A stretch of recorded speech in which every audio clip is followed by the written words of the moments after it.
I don't know why I know y'all talking about like some of these old behind the head shots and shit that y'all didn't mention. You know what I'm saying? I seen a bunch of behind the head shots during that fight. So when they knocked his balance off and his equilibrium, it wasn't, Earl just didn't come to and snap back.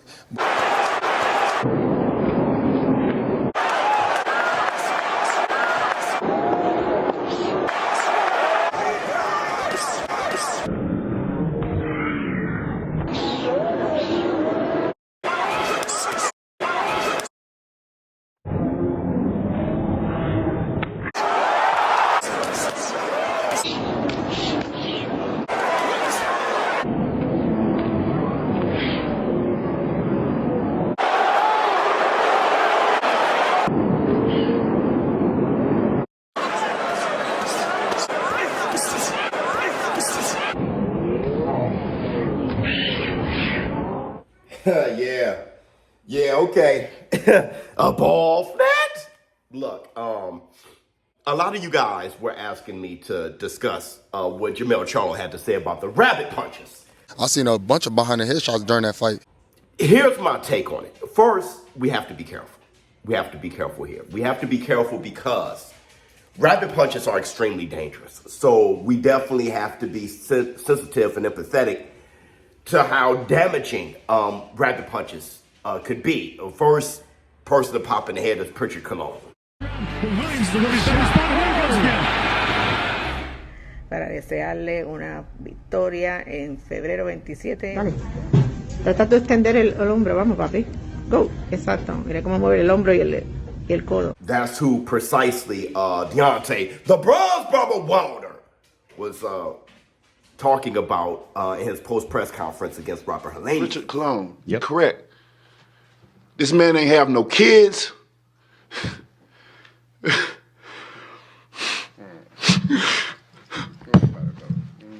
they don't understand, man. Y'all don't fucking understand what we go through, man. So it's extremely serious. Rabbit punches are illegal for a reason. It can you could be damaged permanently. Also, Jermell Charlo, he brought up Errol Spence's equilibrium being off for the rest of the fight. You saw that with AJ versus Andy Ruiz. Right. Ruiz comes to fire back, and Joshua's hurt. Again, that can be true. So here's my take. Were Terrence Crawford's punches to the back of Errol Spence's head illegal? Yeah. Those were rabbit punches.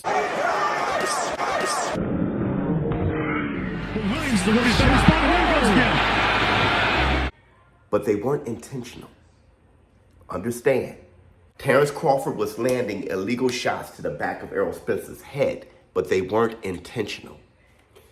Some of the responsibility is on Errol Spence. Actually, most of the responsibility is on Errol Spence. Most of the responsibility is on Errol Spence. And let me tell you, it's also illegal to turn your back on your opponent because he just ducked and he kind of leaned away, turning his head to Terrence Crawford.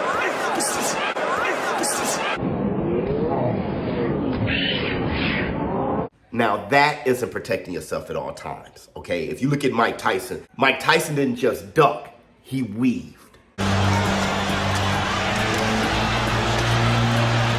If you look at Sweet Pea Whitaker, he didn't just duck, he weaved. Joe Frazier, when he was getting on the inside, he didn't just duck, he weaved.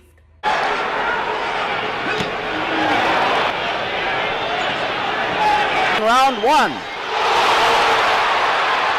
That's what you call protecting yourself at all times. A lot of the responsibility is on Errol Spence there. And Terrence Crawford was doing the natural thing of protecting himself at all times, throwing punches at his op.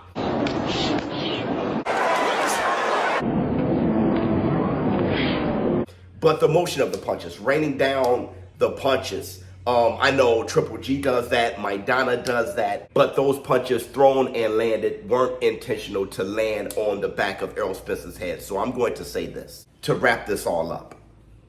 I think it's important to raise awareness of this situation for the rematch, okay? Terrence Crawford and Harvey Dock, one of the better referees there is, but I think Terrence Crawford should be warned.